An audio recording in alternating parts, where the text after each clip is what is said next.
Hey guys, it is Christina here. I hope you are having the most amazing day ever. I'm having a great day. It's really sunny here. Oops, just like knocked the table.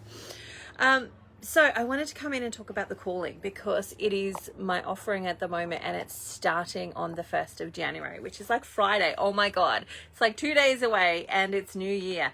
How can that be? Like it seems almost ridiculous to think that 2021 is starting in 2 days and 2020 is closing in 2 days. It seems almost ridiculous that we've got this far already. And so I wanted to come and talk to you about the calling and share with you like my intentions for that.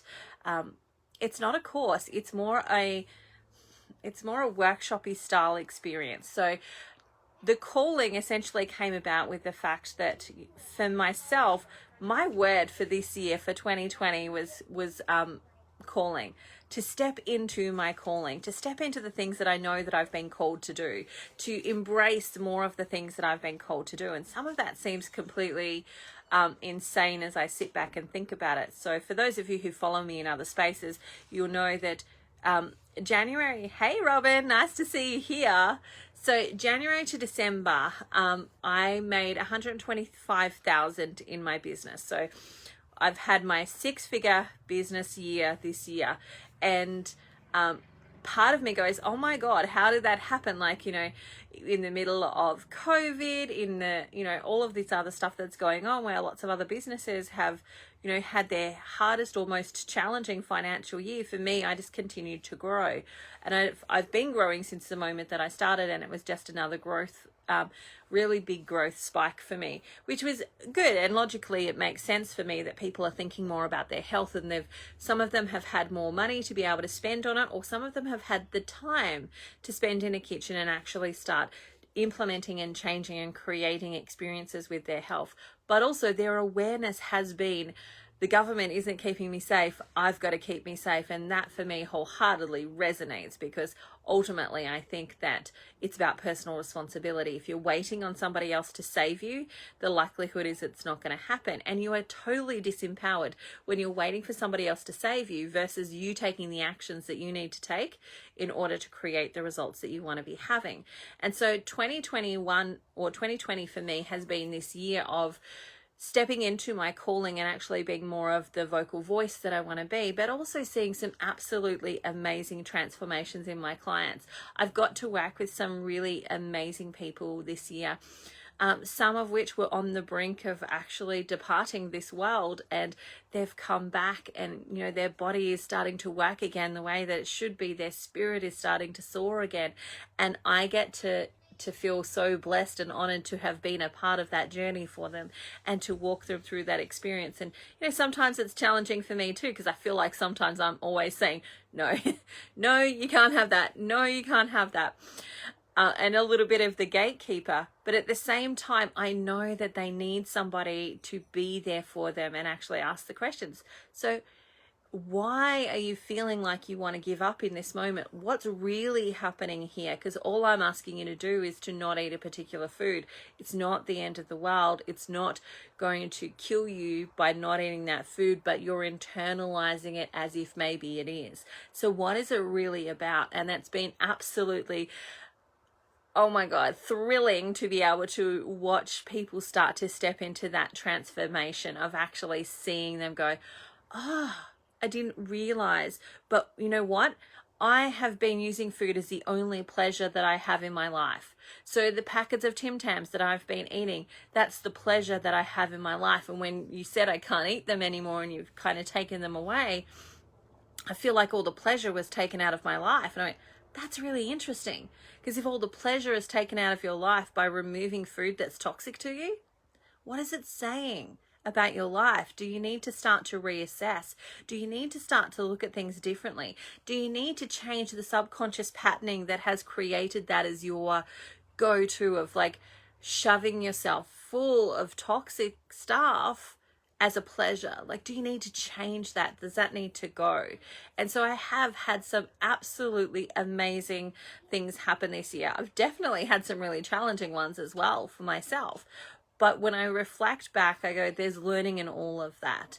And for me, I go through this process towards the end of the year. This is kind of that magical week between Christmas and New Year's. And I feel like it's this beautiful window of opportunity to start to look at what has happened during this year. What do I want to take away from it? What did I love? What did I not love? What do I want more of? What are the things that I want to call into being in 2021? And, you know, some of my goals are going to be money goals. Some of my goals are actual physical goals. Like one of my 2021 goals is to do a handstand. I haven't done handstands since, you know, probably 20 years.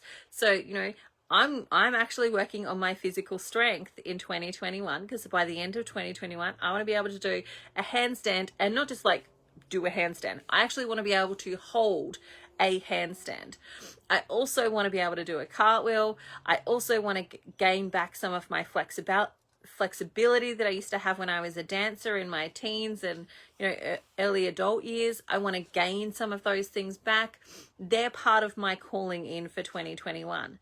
Along with, you know, I have some family goals that I want to achieve. I have some big purchasing goals that I want to achieve as well.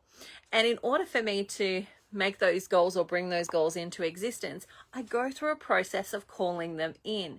And I go through the process of calling in my clients as well. So a lot of my clients will have heard this if they're in, you know, one of my teaching groups. I generally say to them, you think that you chose to be here, but I called you in divinely.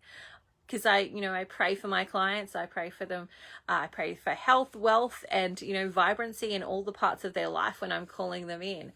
And so I go through that process of calling my clients in and calling in the person I need to be for my clients. Because, you know, sometimes I need more information. I need to understand things from a different point of view. I need a spiritual download in order to be able to help that person with that thing. So as I'm calling in my clients, divinely asking them to be guided to me, I call them in to come and feel absolutely magnetically connected to me, because I have the thing that they need, or I have the words or the support or the wisdom that they're looking for.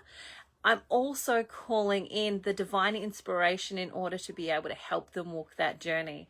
And so there is this calling in process that I do with my clients. There's also a calling in process that I do with money. So, you know, I have a spiritual practice of welcoming money every day. I jump into my business account and I go, hey money, how you going? I'm so fantastic. I'm thrilled to see you here. What things can we play with today? What things can we do today? What amazing things are we going to do together today? And, you know, I have this relationship that I have with money. I have a relationship that I do with food, where I start to, you know, I pray over my food and I pray for sustenance and guidance and all of the things in order to look after my own physical health and move into the more that is there for me. And so this starts January 1st for me. Like, you know, it's kind of already started already, but it really full-fledgingly starts in January for me. So from the 1st of January, I'm working my process. I'm going through all the things in order to call in what I want to manifest for 2021. And if you've seen my vision board, I did a vision board about a year ago, and one of the things that I had on my vision board was like this real random number. It was $108,000, and I think maybe $600 and something dollars, because I was going through magazines and I was looking for money, because I wanted to call in $100,000 for this year. And I was looking through the money and there was no like $100,000. So I just picked the number that was above what I wanted to make. And I put this on my vision board. I put some food stuff on my vision board. I put down like writing a book on my vision board. I put down this beautiful house that's got a pool in it on my vision board, and a couple of other things that were on this vision board. And, you know, throughout the year, it was quite interesting because I had it up, and then at some point, like, it must have got really hot in the room, and like the blue tack stopped sticking on the wall. And so then I got sticky tape and I stuck the thing on the wall. And then my husband and I had an argument, and I'm like, that's it, I'm giving up, I'm throwing it in the bin. And I pulled down the vision board and I shoved it somewhere. And then, you know, I came across it when I was cleaning my room and I put it back up, and this vision board went everywhere. Like, it moved from the wall behind me to the wall in front of me to like over here at some point. Like, it just moved around my whole room. And it wasn't actually until I was sitting down doing my books in December, early December, that I went, oh, I'm just going to tally up like what I've done this year. Because of course, you know, my software, Xero, tells me what I've done every financial year, but doesn't tell me, like, it doesn't automatically just tell me without me pressing the buttons what I did from January to December. So I went through the process of putting in January to December, and I remember this moment just sitting there going, holy heck. I think that I just did what I put on my vision board. And I hadn't processed that. Like I knew that like my next financial year, so like from June to July to next June, so the 2021 financial year, no, I would breeze through it. Like I would get to that 100K, no problem whatsoever. But I hadn't got to the point of going, oh, I've already done the thing on my vision board. The thing that I put up last year, I've already done it. Like I hadn't had that realization until I was sitting there with this moment, with a calculator in hand, having put the sums all together, going, oh my God, I did it. That thing that I wanted to do, I did it. And that thing that I wanted to do meant so much more than just money. Like it's not, like the money is great, but it actually is a whole bunch of belief smashing that had to take place in order for me to make that $100,000. A whole lot of belief smashing had to happen, including things like in my own industry. A lot of people were talking, especially in the naturopathic like groups that I was in. I would see people asking questions all the time of like, what's everybody else doing for their second job? I'm like, what do you mean? Why have you got a second job? I don't get it. And it's because they weren't making enough money in their actual, you know, health business to be able to make ends meet, to be able to pay rent and to do all the things. And so their actual health business was more of their hobby, where they would do it for love versus actually being able to provide for their family, which meant that they couldn't give to it the way that they wanted to, which meant that they couldn't provide for their clients in the way that they wanted to, because they weren't making the funds to direct all of their energy into that space of being able to help the people. And it got me questioning, like, why is this happening? What's going on here? Because it's not like there's a shortage of sick people. Like our hospitals, generally speaking, are overflowing with sick people who have got chronic illnesses, who have got things that are requiring dietary support, that need, you know, to know how to use herbs and nutritionals in their life, that need to know how to, you know, nourish their body in the right way for them. You know, constitutionally, some people need different things because we have different constitutions. And so there's not a shortage of those people out there. There is an overwhelming flood of those people out there, and we could be helping them. And so it didn't make sense that they weren't making the money, but at the same time, hearing their stories that they weren't making money also was a block for me. It also provided a stumbling block. So in making that 100K, it was not just for me, it was for all those women in my industry, and men as well, who have been fed that story that you can't feed your family by being a healthcare practitioner, that you can't, you know, buy a house, that you have to live in poverty essentially in order to be able to help other people with their health, which seems utterly ridiculous to me.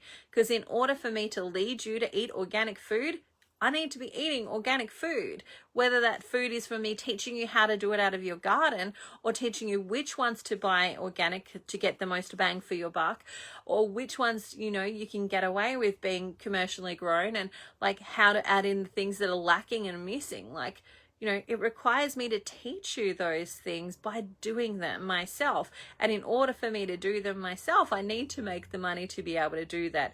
And also, remember, mine is ×9. So while that organic broccoli for one person may be quite affordable, for 9 people, it gets to be a little bit more challenging. And so even working through those types of blocks are part of the things that I needed to do in order to call in the money. It was also writing my book right now. Like, I'm in the middle of writing Divinely Nourished, and I'm loving what's coming out of it for those that are in the course. Like, my heart is fully in that course because it just is so juicy, and I love hearing what people are saying and what they're coming back with and the things that are coming up for them. For me, that's absolutely life-changing and amazing to see them start to look at things in this new light and be willing to see things differently, and to take this journey of starting to unpack what are the subconscious beliefs that have created the patterning that you're living out of, and where did that come from, what are the messages that you've received, and how do we start to change them. And like, that course is leading into writing my book. And like, as I sit with the whole thing of writing my book, it's like, oh, there's still lots of blocks there that need to be whacked through. And you know, we work through one block and we get to the next one, we work through the next one and we get to the next one. But it all starts with this desire and this a belief that I want to help people, and that writing the book is going to help people and make it really accessible and affordable for people to start to begin that journey and start to walk that walk. And that was a desire that I had that requires me to move through my own blocks. You know, for example, depending on which way you go when it comes to like publishing a book, it can cost you anything from $15,000 to $40,000 plus to get your book published. And so even that becomes a stumbling block, and working through that and doing the one thing at the time, getting the editing done for that book. Oh my gosh, hooly dooly. If you ever want your soul like to be, you know, exposed and worked through, like, write a book and have somebody edit it for you. Because that's a whole new experience of like people seeing, you know, being open to seeing some criticism and receiving it and being okay with it and going, it's not actually about me, it's about creating this amazing thing, this amazing piece of work, this artistry. But it does require us to open ourselves up and to kind of make ourselves vulnerable to experience those things. And as I'm sitting with that, and as I'm calling in what's coming in 2021, I also need to go, okay, here's my dreams and aspirations, and here's some strategy that I'm going to implement and allow that to happen. And here's some things and some tools that I might pull in to help me make that happen, because we're not designed to do it all alone. We are designed to be together and to work together in community and in relationship and, you know, in collaboration. And the work of other people gets to help you blossom and grow in your own. So thank you, Leah, saying I'm doing amazing things. And that's my goal. Like, you know, 2013 was the year that I died. 2013 was the year I was rebirthed. You know, it cost $1 million to keep me earthside. And that for me has been something that I've held on to for a while and gone, you know, that's an investment. That is $1 million that I received to be invested in me. I am worth way more than $1 million.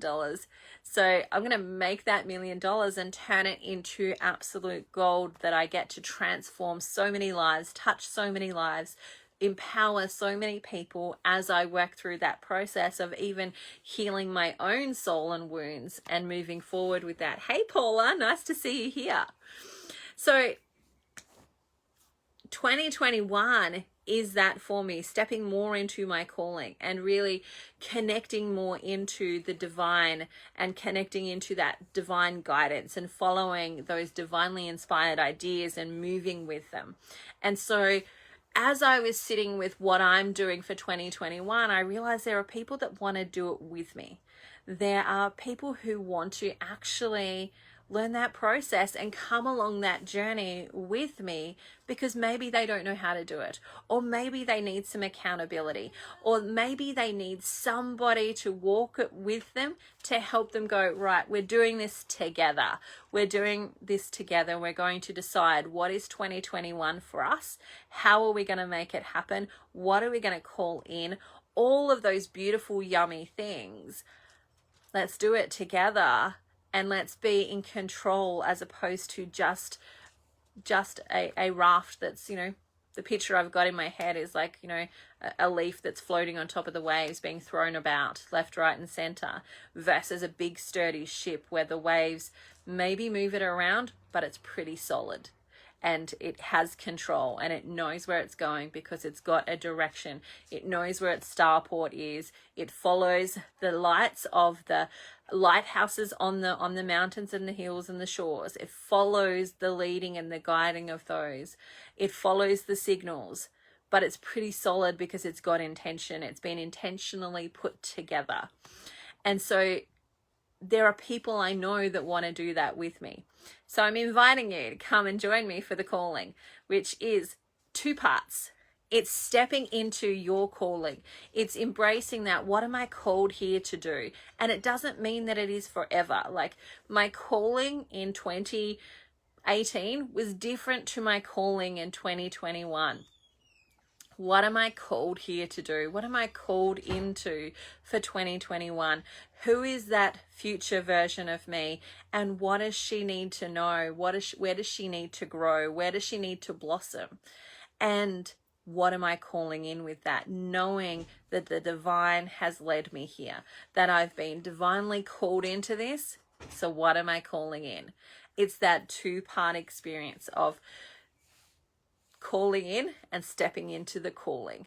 And so if you want to join me for the calling, you're welcome to. I'm going to put the link down below for you to come and join me in that. If you don't, you're totally welcome to as well. But I really want to challenge you with that thought of, what are you calling in for 2021? Are you going to be the leaf on the waves, or are you going to be the sturdy ship that is able to forge ahead and adjust and make adjustments where it's needed, but is consistently moving towards the direction of where it needs to go, being led by the lighthouses along the way? Which one are you going to be? How are you going to do that? And if you want to join me for the calling, you're welcome to. It's $99, 21 days, 3 live coaching sessions with me and daily promptings. So it's me guiding you through the work that I do to set off my new year and to create the things that I've created this year, which has been absolutely amazing. And I'm super excited for what I'm going to call in for 2021 because it's always up from here. I look forward to seeing you there. And yes, Paula, you caught me live. So did a few other people. I love this so much, stepping into your calling. Yeah, we all have a beautiful calling on our lives. You have been designed and destined to be here. Sometimes it's just figuring out what it is and trusting your intuition to follow it. All right, I'm going to put the link in the comments. If you have any questions about the calling, let me know. I would love to answer your questions. And see you around. Bye for now. Catch you next time.